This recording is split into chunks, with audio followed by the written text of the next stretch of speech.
नमस्कार। स्वागत है आपका द न्यूज लॉन्चर पर। मैं हूं अशोक वानखेड़े, लेकर आया हूं एक खास खबर। एनडीए में भारतीय जनता पार्टी का कद क्या इतना बड़ा हो गया कि हर साथी दल अपने आप को अपमानित महसूस करने लगा है।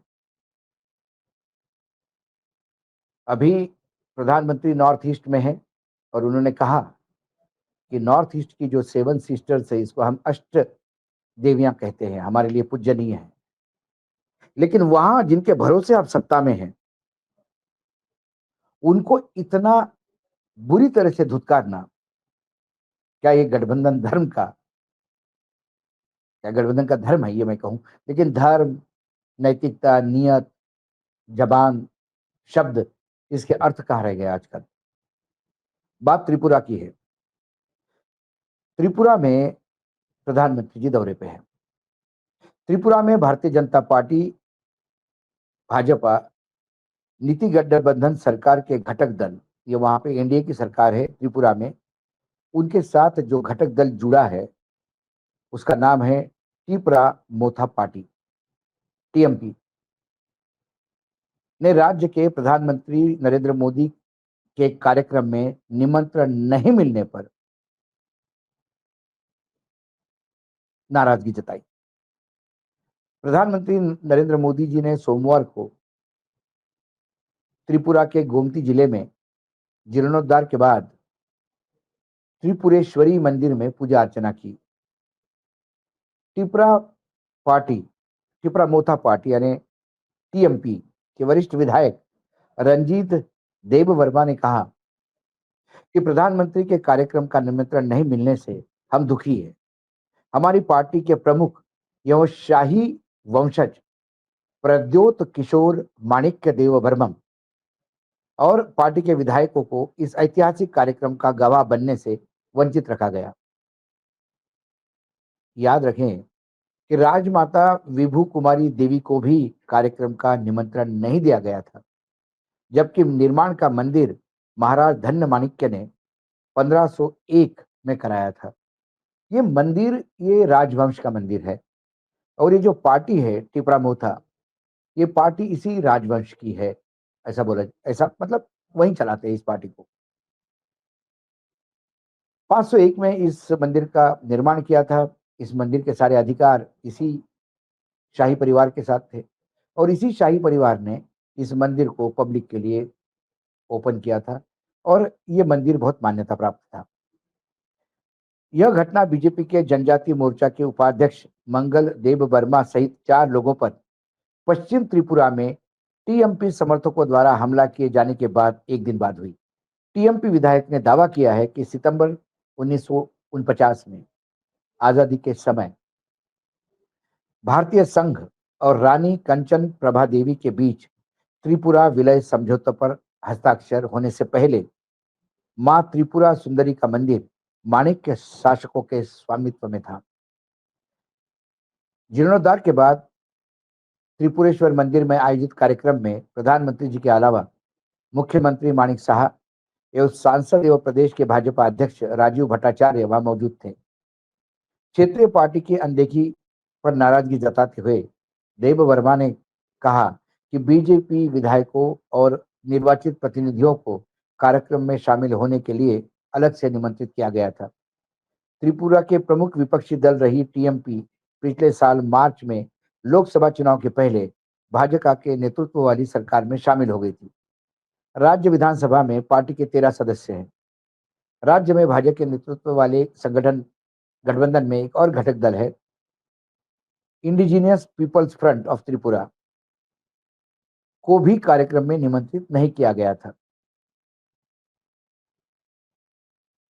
इंडिजिनियस फ्रंट के महासचिव स्वप्न देव वर्मा ने कहा, हमें कार्यक्रम में आमंत्रित नहीं किया गया था। पता नहीं हमारे एकमात्र मंत्री शुक्ल चरण नोतातियो कार्यक्रम में शामिल हुए या नहीं। अब आप देखिए कि विलय के पहले मतलब 1949 में ये मंदिर का विलय हुआ, मतलब इस त्रिपुरा का विलय हुआ।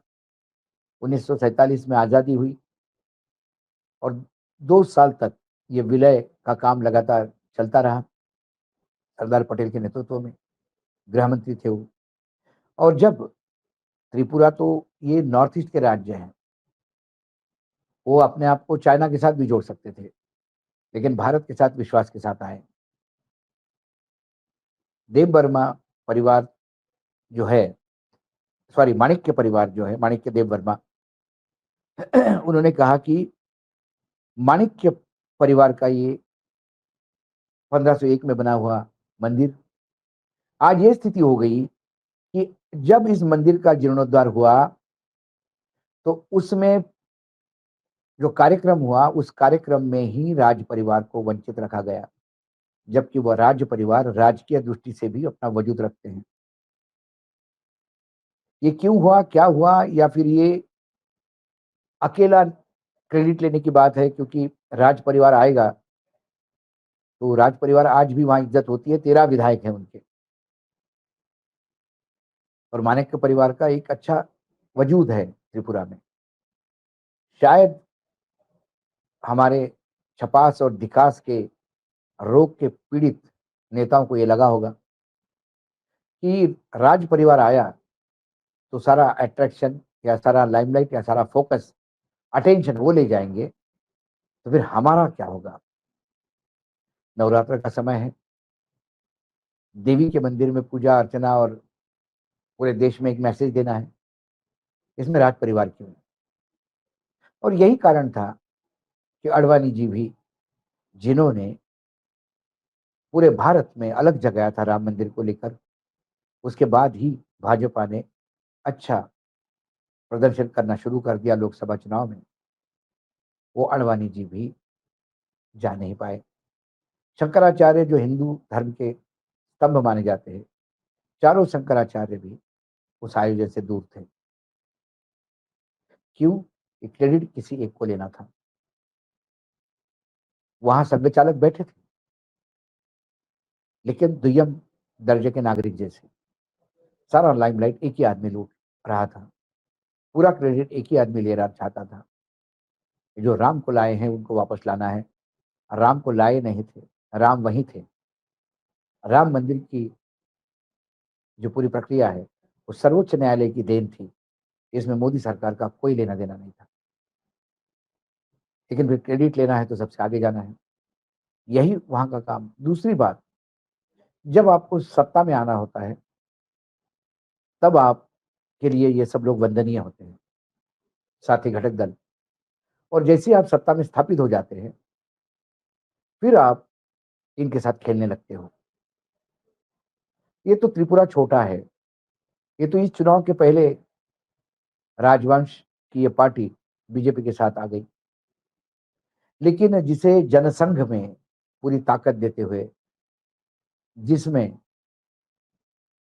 भाजपा को अपने पैरों पे खड़ा करने वाली सिंधिया परिवार, राजमाता विजयाराजे सिंधिया ने, यदि भाजपा आज भाजपा है तो उसके पीछे सबसे बड़ा साथ जिसने दिया हो, पैसे से लेके सभी चीज का, तो राजमाता विजया सिंधिया है, विजया राजे सिंधिया।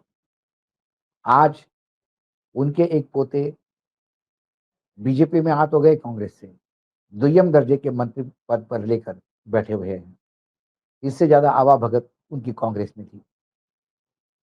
एक विजया राजे की बेटी जो पूर्ण राजस्थान पर लोगों के दिलों पर राज करती है, आज घर बैठी है, और एक पहली बार चुनाव जीते हुए विधायक को वह मुख्यमंत्री बनाया गया। उनकी एक बहन जो मध्य प्रदेश में है, वो भी हाशिए पे है। जिस राजमाता सिंधिया परिवार ने भाजपा को खड़ा किया, जब ये उनके ही ऋणी नहीं रहे, जब उनको ही मानने को तैयार नहीं है, तो फिर त्रिपुरा का राजवंश परिवार तो बहुत बाद में आता है। कुल मिलाकर एहसान फरामोशी किसको कहते हैं, इसका दूसरा नाम यदि हम भाजपा कहें तो अतिशयोक्ति नहीं होगी। कई दल के उदाहरण हैं ऐसे, जिस शिवसेना बाला साहेब ठाकरे ने उंगली पकड़कर भाजपा को महाराष्ट्र में प्रस्थापित किया,